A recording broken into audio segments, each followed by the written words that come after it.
everyone, and welcome to Spoilers, obviously. I am your host, Joel, and with us, Moses Moon. That's me. Wait. Highland. You know what? I can't do it, Moses. Highland Hand Battalion Man. Okay, that as well. And as well, my older gay brother, Adam. It is Yeah. I am the star surprise guest of this fucking episode. Yeah, It's true. it's true, yeah. What up, gay boy? What up, guys? How's it? How'd you know I was talking to you, not to Moses? The fact that I said gay boy and you immediately answered. I am the host, and therefore I always take the blame. Anyways, what's up? What's going on with you all? Pretty good overall. Yeah. You know what? I can't complain. I am living a life, and I breathe, I live, I eat. Feel good. I can tell you that in 2 weeks from now, it'll be much better when I can finally cuddle and sleep with Moses in the same bed when we go to Miluim together. That's true. Yes. And you still haven't figured out what's in this sack. Yeah, still you still haven't told me what's in the sack. It's squishy. It's I probably guess. it's Okay. Oh, then okay, I know. exactly what it is. I know what it is. It's your Oh, do you? Yeah, it's your no, the thing that you hook onto two trees and you sleep on it. Forget the name No, of it's it. not a hammock. Hammock. No, it's not It's a hammock. it's the poncho you spoke to me about last week that you wanted to get. Bing. Nice. Wow. You actually got I've it. got 4 of them. What the fuck? You got 4 of them for each and every one of us? Yeah. Except they're Right. not the like fancy schmancy one that I look for. I look for something that's actually waterproof, windproof, and like something that like I tried sleeping in it and I got very hot in it. So it's like something to keep us warm because it's gonna be fucking cold out there. Dude, tell me how much that costs. I'll pay you back. You don't have to. It's a gift. It's a It is a gift. gift. Anyways, moving on. What are we doing? It's a gift. Nice. Perfect. Yeah, you guys are gonna be together in Miluim in 2 weeks. I was supposed to be with you guys, but they moved my Miluim a week early. So now my Miluim is next week, all alone. I'm still not prepared. Did not pack any of my shit, and it's gonna be this Sunday. It's like literally like 4 days from now. Sunday. Sunday. Yeah, I'm not ready for shit. And Sunday, bloody yeah. Sunday. anyways, yeah, what are we talking today? What are we talking about? We are talking about The Last of Us, Season 1, Episode 5. 5. What? Sorry, I just it's, felt right. It's always fun when Moses gets carried away. That's right. That's right, folks. And for a limited time offer, and for $5. Anyways, yes, do pay us. Just pay us. Anyways, what did you guys, in summary, think about the episode? Best episode of the season so far. Solid. Yep. Like in the last episode, I said that all this is pinned on the fact that the previous episode is kind of like a part 1 of this, and this being part 2. However, that being said, it's great. I love it. It's so good. That's It was good. absolutely it was everything I was waiting for. I mean, yeah, I told you guys I need action. I mean, Yeah. sure, story's good and all, but I want to see some heads being ripped off, some zombie attack, because I want to feel the fear, because in the game, when you play the game, it's Yeah. borderline horror, right? I mean, it's not like I don't know, Slender Man or whatever, where they spooky things or whatever in your face, but it is on that borderline of we're here to freak you out a little bit. And It's I just a didn't. suspenseful thriller. Yes, exactly. And I didn't get that till this episode. Fair enough. Okay. I can totally agree with you. It is one of the best episodes. totally enjoyed it. I got that feel that from the game, so I got that feel in this episode. It was like holy shit, here When it that comes. truck started going down and all the dots start connecting, you're like, if it's going down, What's coming up? then what is coming up? Right, and throughout the episode, they said Henry was like 15 years ago, we shoved all of them down in the sewer, and that's where they stayed. And it's like, all right, so they're like underground for 15 years in Kansas City. Well, we get that. Well, that's that reference where we get like that Kansas City was gonna burst anyways. No, like this is just something like the cream on the crop kind of deal, where the truck happened to like summon all of them to this area. But like we know it was just a matter of time. There's no way they were going to contain this one way or another, because when in the previous episode they're in that room, they can see the ground shifting and they're like, so what do we do about that? Well, we're not going to tell anyone. It's like let's ignore this, like all of our responsibilities. All right, let's let's look the other way. It's like that thing is literally going to kill us. Who says it could be as harmless as a black cloud, 200-meter radius in the sky. You don't know. The government says it's fine, right? 270 kilometers, Adam. 270 now. 200. Well, here's the thing: is like it's a Yes. there's a weird. It's not a meta an argument of like government, because Fedra is not a representation of the government. Maybe in some hardcore extreme like filtrations of what this is, but this is a fallen world post government, and these are people who only know the bare minimum structure of trying to keep society existing within the confines of what would be a sort of fascism, just to keep people safe. I mean, but they did their job and they would have continued. So the real question is this hubris of Kathleen's character to, finally bite the dust, ever so justly from a very creepy infected child. Children are always scary. Yeah, that's that was pretty insane, because in the game you don't see infected children at all. I like how they hinted up to it when they went into the little playground or preschool kind of place. I was like, are we about to get like a raid of infected children? And like my heart was beating. Shit. I was like, I didn't oh even think crap. about that.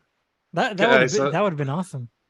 I was like really like, oh fuck, like this is gonna be horrifying, because like children are very scary. That's why there's a season whole ain't genre. over just yet. We may see it. Well, maybe, I don't know, but then like we get the payoff in this episode where this girl comes crawling out of the ground. You're just like, but I love the attention to detail, because all the infected are underground. They have nothing better to do than just to be multiplying their infectiousness, and so we get to see one of the big chunkers come out of the ground, and that was just like, oh my god, the bloater. that was insane. Now That's it's interesting crazy. that the directors, they did make a particular, like, it is officially confirmed that these do not transfer by spores like they did in the game. So there's no aerial contamination. I thought that might be a thing that they would explore later on. But apparently, I guess they're not going to do it. I think it would be really cool if they did, because one of, the gas mask is a particular item of Joel's character's look, or at least hanging on his belt kind of deal. So it's going to be interesting to me to see if we get little more like clicker lore or infected lore, just about how these things amalgamated like so big. Like this is probably either the first time, like because it's after so much time has passed. I don't think anybody has ever seen a monster of this caliber before, so it'll be interesting to hear in the following episode if there's any dialogue about it. But do you want to go over the episode quickly so we can like get our thoughts of like what's going on in between? Yeah. So basically, we are get on this huge fucking train, of this of an episode, where we finally we meet Henry and Sam, and we understand their intention. Like they're not here to kill Joel and Ellie. They know the way out. The only thing is that they don't know how to they can't get out without help. Because they have empty guns. They have empty guns, and also they told us that they never killed anyone, and they know what is waiting for them down there. And they do tell this to Joel, and Joel is obviously like, yeah, fuck no, but it's like, hey, but you guys survived 2 clickers, and this is the only way out. So, yeah, I guess you are gonna help us. So, anyways, they go on this journey, and here we get the flashback first of all. Oh yeah, we get a flashback. We actually get to understand who Sam and Henry are. Yeah. And we go back 11 days, and by the 11th day we catch up with what happened in episode 4. No, 3. 4. Episode 4, yeah. Yeah. And then we see where their paths cross, which was a really well executed. That is how you keep that pace, like that kind of stuff, that syncopated, this is where these things interlock, which I thought was missing in episode 3. So yeah, they meet up, they finally discuss, they have these interesting ideals, a little back and forth of yes, no, and then they decide to go for it, and they decide to go underground because no one's going under there, and because the rumor is on this guy's Henry's inside information that Fedra actually cleared the underground. They put them down and they cleared it, so they say. Government are Nazis. The government are Nazis. Yeah, I like how we got the you and your daughter here. She's not my dad, or I'm not her dad. At the same time, yeah. Yeah. It's like that was like a nice because it's really important, and this is what's so awesome about the game, where Joel doesn't like Ellie doesn't like Joel, and gradually they start to bond. And it's good that even though we're at episode 5 and we basically we already passed the middle, right? So and they're still not that bonded. I love it. It's really awesome. At a certain point, the bonding is going to happen. I wonder how they're going to do it in a It's already been established in this episode. Right. They both went through the trauma. But specifically at the end, where Joel is covering that there's nothing like a battle to make you and your whoever more closer together. I can tell you that. Yeah, and it was really good. It's totally good to see, how slowly we see the bond together gets stronger and bigger. Like at first he didn't like her, and then like he looked at his watch after she said something, so it's like, you remind me of my daughter some way kind of thing. Then he gives her his jacket so she will be warm while they were sleeping. Then she says, jokes, and he's like, at first like, no, don't, like, why? Because he's starting to slowly open up to her. Then by the end of that episode, he himself tells jokes, so it's like, here, I'm on this thing with you, all good. And then we're in this episode, he's still not 100%, but he is definitely getting there, and it's nice to see. He puts himself on the end, though, on the limb, because the line that is the defining moment here is, "Do you trust me?" Yeah, he says her. So we're at the point these guys make it through the underground, and they're heading out of the vicinity. They didn't run into any infected. Everything seems to be good. They're on the other side of the embankment. They're trying to get over to the other side of the embankment. Suddenly they're shot at. And as they're being shot at, they're crouching behind a car, and then Joel's going to go off and murk this guy because it's just one shooter and his aim is shit. As Joel so kindly puts it. And then so that instead of they running away and stuff like that, he said, "Do you trust me?" She nods. I think she nods. She nods, right? She doesn't say anything, right? Yeah, she nods. Right. And then he goes off, murks the guy, and then we of course understand that this is an outpost, and the radio goes off and we're like, we're on our way, it's them. And like literally within a few seconds, some vehicles show up, and Shit's gonna go down. shit's gonna go down. Great firefight, or at least it was really cool to see fire under panic. Joel, his shots weren't going too good. The truck's coming on. We're not quite sure if Ellie's going to get hit or not. Obviously, we know that she's not going to probably die like that, but you know, you never know. People can be mortally wounded. And our investment in the show is raised to higher stakes. Especially, we've bonded with Henry and Sam, and yeah, he finally takes out the truck. The truck swerves off, and then the rest of the militia pull up. It's like 40 50 guys, and you know, they know it's Henry, and you know, Kathleen's there, and she's being all Oh yeah, it's bitchy. game over for our guys. You can't get out of that, no matter how thick your plot armor is. I had to say, yeah, that was the stakes. You know, there's nothing that they could do. Like I thought maybe Joel would shoot Kathleen, and then it's like killing shooting the head of the snake kind of deal. Mm. But you know that retaliation afterwards, it still wouldn't be that everybody would die. I didn't know how this would go, so I was really shocked at the next part. But I want to flash back a bit.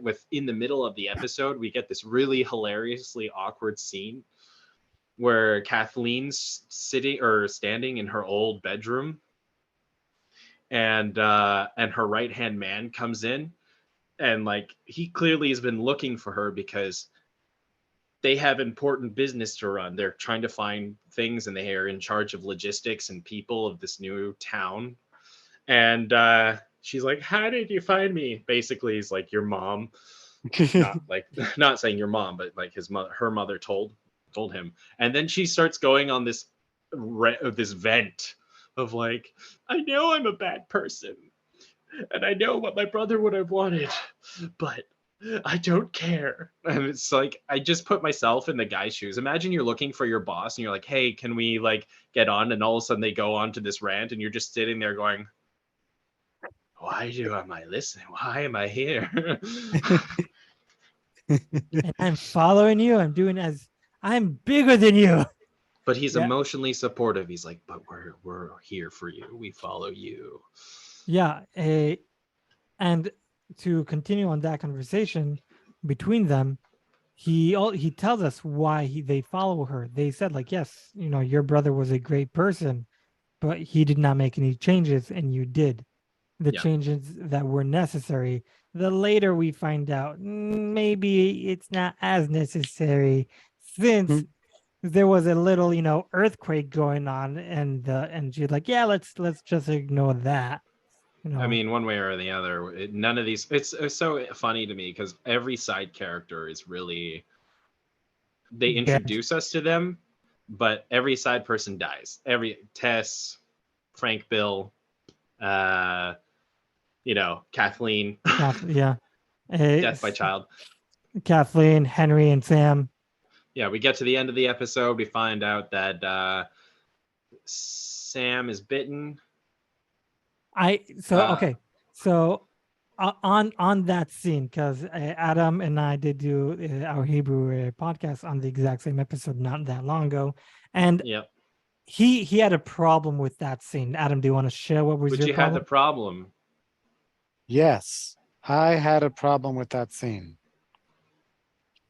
Hepatitis. Jesus, you're not fucking listening. There's a hepatitis, diabetes. The change wait. that they did with The the scene game. end with Sam being The bit. changes. The change, The no, cha- with Henry and on the bite, and you said like, oh, he might not die, but then you're like, how he will die, and why did she smear her blood on him? It's not gonna work. Oh, that was a change that I liked. That actually, that's something that they the changes they did in this episode, I think, were really awesome. Where the first time we've ever seen a child infected, the the way how they made Sam mute, so every time he speaks and you need to read the subtitles, it feels like you're actually playing the game, because when you play a game, you sometimes in the world of The Last of Us, you get a lot of information by reading. Right. So they did that same kind of thing over here. And another change they did was where Ellie actually confessed to Sam, "Hey, I'm I'm the cure. I'm basically the cure. My blood is the cure." And she had this naivete, and she was very she's a child. That's what she is. And she's like, "Oh, you got bit? No problem, man. Just take some of my blood and you'll be cured."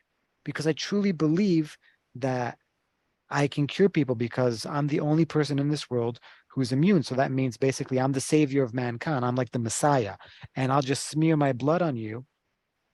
And it was a I real thought she was gonna make him drink it at first, like squeeze her hand over his mouth. I was like, oh no! But it felt even worse when she rubbed her open wound on his sore, and I was like, I literally like had a gag reflex.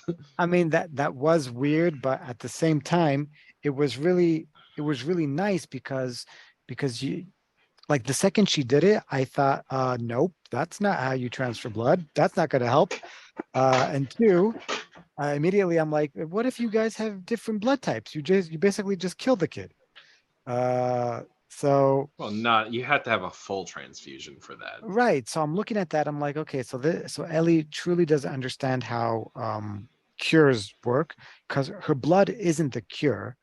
It's the cure is made maybe from her blood, or from her immune system, or from her, I It's don't her know what, genetics. right, It's her exactly. genes. Yeah. But it's the change that they did in this show that I thought was actually really good. In the game, Ellie doesn't change. She's not the main character. It's Joel who changes. His point of view, his perspective, his relationship to her. But she's always this happy-go-lucky kind of kid, even in a post-apocalyptic world. And over here, we see Ellie gradually, you know, getting pretty depressed, understanding like, yo, this isn't what I thought it was going to be. I mean, I know I'm immune, but I thought at least I could save him. Too many people that I learned to love and care for are dying around me. And she's just a kid, and it does something to your psyche. And you can actually see it in the TV show. And I love that. I really did love that. How you see she's just like fucking fucking and Joel's like, yeah, SSDD, bitch. I've been living this for 20 years now. Hmm. It's funny that every side character gets getting offed. Ellie wakes up in the near the end of the episode, finds that the kid has turned. The kid attacks him. Sam attacks her. They end up popping out of the next room, and then of course there's a bit of a standoff because Henry doesn't know what to do. He doesn't want Joel to shoot his brother, so that instinctive protectiveness is there. But then it's also like, I have to do this, but that's not really. It was more instinctive, like his other instincts took over because he saw that Ellie was going to be bit by an infective, and he shot his kid brother. But of course, to him, killing someone that close who's already been infected doesn't register as killing an infected, that they were already gone. And so Right. now he took it on himself, like, I just shot my brother. You could have reconciled with that somehow, take that pain, but no, it was just too much, and there's nothing to live for now, because his whole mission was to save and to raise his brother, and that's over now. There's no hope, and so he takes his life in front of Ellie, which I saw it coming, and I was just like, oh, don't do this. Don't. Like, it actually brought like grievous tears to my eyes. Just like, it's just so heavy, just all the mechanics and the thematics, and like, this was the punchline. Like, prior, when we saw the truck sink in, when they were all surrounded, it wasn't a Deus Ex Machina. Everything was set up, and like, yeah, this is the consequence. The ground has been open. Now the horde pours out, and it's scary as fuck. And righteous payoffs happen in the most horrible ways, and our heroes escape. Awesome. But this was the climax of this human moment of pain, loss, devastation, and what are the answers. And we have two characters who are willing to stick it out and have seen a lot. Everyone who's joined alongside them has fallen off, yet they're still going.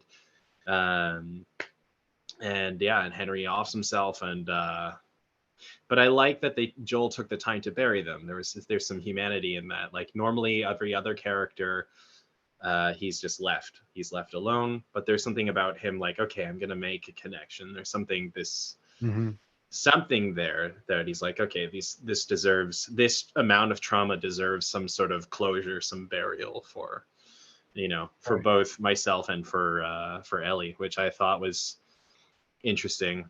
And then they head I on mean, their the way.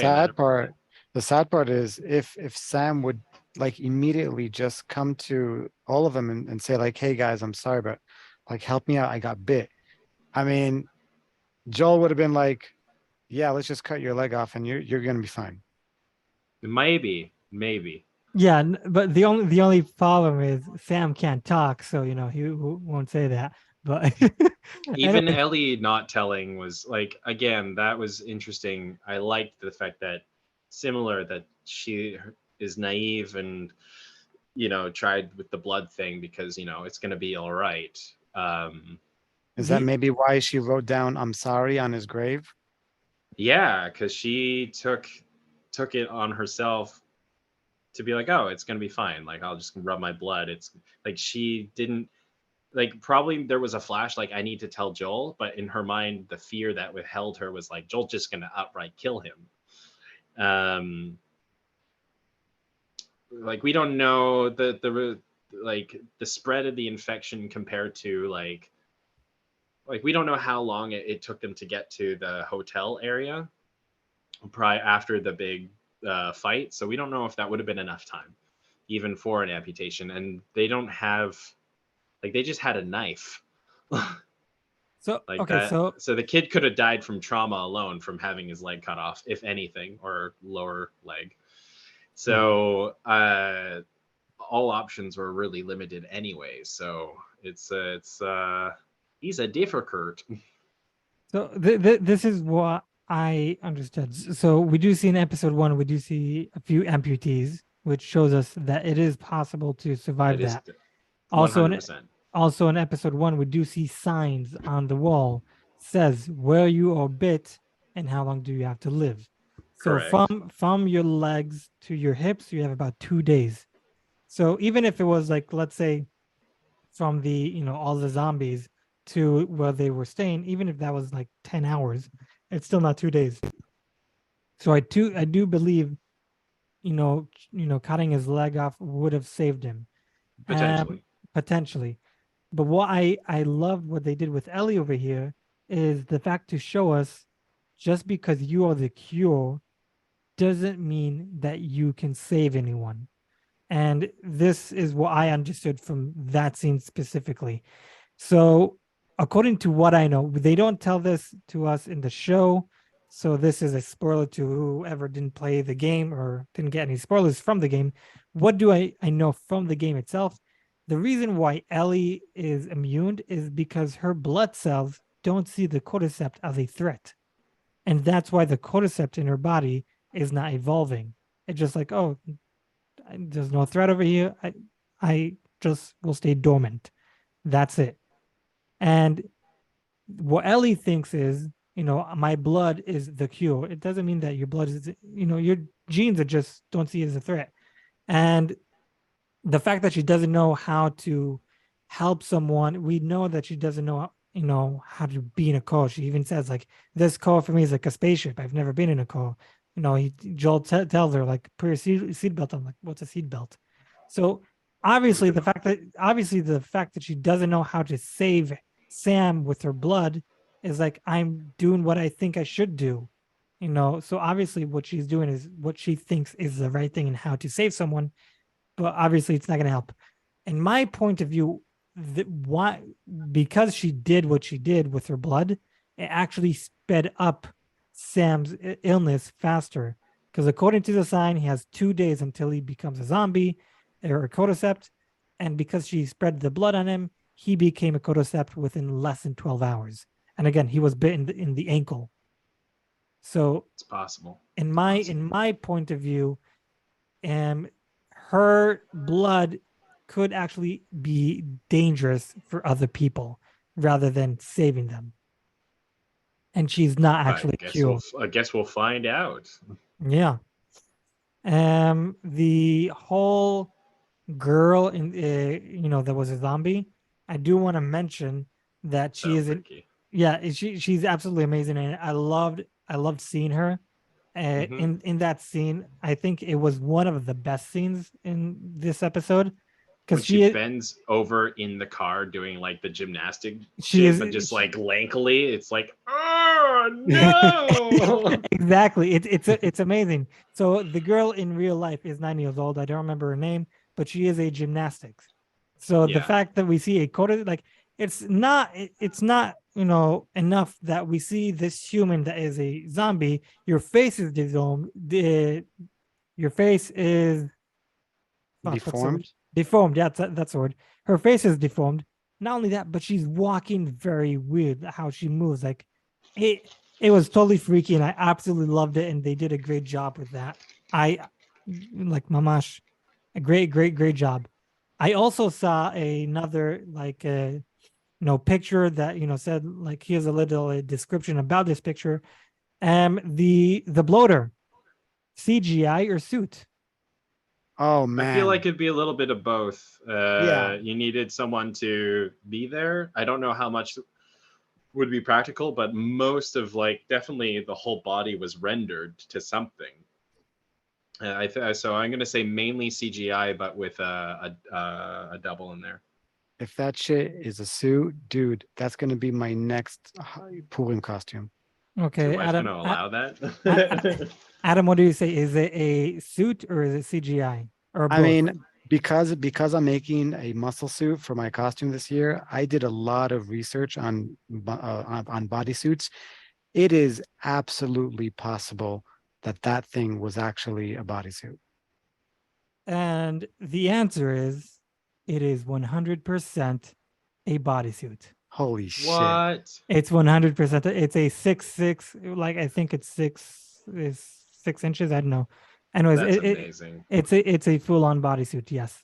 Holy That's shit. incredible. Honestly, incredible. Which tells me everything in this show is not CGI. Other than the background, obviously, like the buildings and all that, which means the zombies, the clickers, the all of them is That's incredible. It's a suit. It's all makeup. I'm impressed then. I mean, have they to must be say- touching something in post. I have to say that this show will go into the Hall of Fames of an amazing adaptation of a computer game. Yes. Because We're getting into that age. This is a lot of stories are now being adapted, and they're starting to be good. well, they better, because we're talking about decades, right? Decades of try and fail. The only good ones in my point of view that are in the Hall of Fame Mortal are- Kombat. well, yeah, Mortal Kombat was pretty nice. It was pretty decent. What is it called? League of Legends that came out, I think, 2 years ago. Hmm. Yeah, Arcane. Arcane, exactly. Thank you. And this. Did you not see Sonic? That's a pretty good adaptation. Really weird, but actually a fun movie. I mean, I guess. But it's not an Uh, adaptation of the actual game. It's Correct. know. I'm have actually good expectations for the new Mario movie so do with Brad. so Brad so Pitt. do I with Chris Pratt. Chris Pratt. There we go. I'm also excited for the new Mario movie that's coming out. I am also very disappointed. Why? In- Very because disappointed? of he's not doing a Mario voice. He is not doing the Mario voice. It's his own actual voice, and the guy who actually does the Mario voice isn't actually in the movie. Yeah. Yeah. So He's gonna be in the movie. yeah, but yeah, and he's not going to be Mario. So it's like, so why? Why It's do a that? cameo. Because Hollywood. I can tell you, it doesn't sound like it's gonna be a good movie. Oh no, it looks like it's going to be a great movie, but the voice is like, you should have gone with the actual Mario, dude. I mean, that would have been most appropriate, Logical. but we will have to wait. I'm gonna withhold judgment until something else. Okay. You know, Um, what else about the episode that we totally skipped? do we skip anything in particular? I mean, I Um, love the fact that Caitlyn was this person who was like, come out, Henry, I want to kill you and your fucking brother kid. And the guy's like, you're really gonna kill him? He's just a kid. And she's like, yeah, I don't care. Kids die all the time. And guess what killed her? A A kid. fucking kid. a Yeah. kid zombie. It So was that- it was brilliant. I think that was really nice. Yeah, that was a great scene. I loved it. Um, I did talk with Adam about the Hebrew episode. I forgot to mention this on the English podcast, but both of you, while talking on The Last of Us, at some point mentioned The Mist and like, oh, this is very much like The Mist, and and because both of you made that resemblance, I had to watch The Mist. So Oh, yeah, segue into the second half of the episode. The Mist. So- Theory or not, did they actually have to kill the child in order to end the curse? Oh no. Anyways, so what is I see a resemblance in The Mist to over here and also The Walking Dead. Mhm. The biggest threat, no matter what it is, it could be like in The Mist, the aliens, or in this show, Cordyceps, or in The Walking Attack Dead, on Titan. Attack on Titan, or it could be zombies. Wakanda forever. Oh, Black Never people. mind. Oh, threat. Okay. Is that what you're saying? Was this? No, I'm just saying Wakanda is a threat. Oh, okay. Anyways, doesn't matter what kind of threat you may have. At the end of the day, people are a bigger threat, and you see it in The Yeah. Mist how they build a cult, a religion cult, and you see it in this show how you have all these zombies, and they people kill people, and it's like insane. And Guns don't kill people. Guns- Do. exactly. But over here in this scene, when Catherine, she says like, I'm gonna kill you and Sam. It's like there's a bunch of zombies around you, killing all your men, and the only thing you can think of is killing Sam and Henry for them killing your brother. That's the only thing that's on your mind. I mean, she's a leader. No one said she was a good leader. Yeah, well, we know that, but it's like, really look behind you, maybe let them run away and try to kill them another day, and save your life. But no, you'd rather No. die to try to kill them rather than save your men. Ancient or yourself. Chinese proverb. If you seek a revenge, you must dig two graves. One for the one you are trying to kill, and the one for yourself. I have no idea where that from is. If that's a Count me, It's, count me in. Confucius. Sounds Confucius amazing. says, but no, it's an ancient Chinese proverb. If you seek revenge, dig two graves. Okay. And that is what we saw. It's a constant theme. You see these things happen, and it's good storytelling because it's a beat. For some reason, it just seems right, because if it happens, it happens. We're like, damn straight, you died. Anyways, no, I absolutely love this episode, and personally for me, out of all the episodes so far, it is number one. Yeah, I Yep. agree. Yeah. It had the right amount of dialogue, personal interconnectivity, allowed Action. the breathing, and then the story and action, and proper emotional climaxes, and character growth. You can tell these characters are not the same after all this ordeal. So that's why I'm particularly looking forward to the next episode. On Dragon Ball Z. Yeah. I Okay, have a so quick question. What are you playing with? his PP. Oh, me? Yeah, Mhm. you. Oh, it belongs to my baby. It's a like snap picker, nail picker. Ew, you fucking disgusting piece of garbage. Ugh. Okay, I was confused, but all right, cool, good times. Yeah, no, yeah, it has like multiple, settings. Wow, Yeah. very nice. Anyways, yeah. So predictions for episode 6. What are your predictions? Okay, so this is an 8-episode series, right? 9. 9. Okay.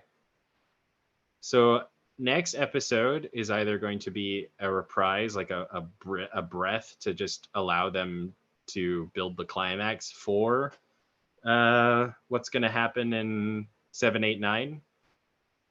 I think my predictions is that it's either going to be one or of two things. So column A, they're going to take the episode and have some minor problem and eventually get to Wyoming.